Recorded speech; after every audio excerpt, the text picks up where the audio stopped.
पैठण तालुक्यातील घारेगाव येथील सुखना नदीपात्रातून सध्या मोठ्या प्रमाणावर अवैध वाळू उपसा सुरू झालाय।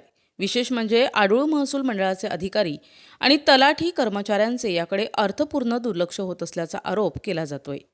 महसूल आणि पोलीस प्रशासनाने वाळू चोरी रोखण्याचे निर्देश दिले असले तरी प्रत्यक्षात मात्र तस्कर नवनवीन शक्कल लढवून शासनाचा लाखो रुपयांचा महसूल बुडवत आहेत।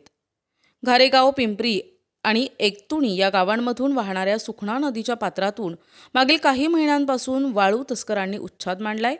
रात्रीच्या सुमारास नदीपात्रातून वाळू उपसा करून बिनदिक्कतपणे हायवा आणि ट्रॅक्टरच्या सहाय्याने वाहतूक केली जात आहे।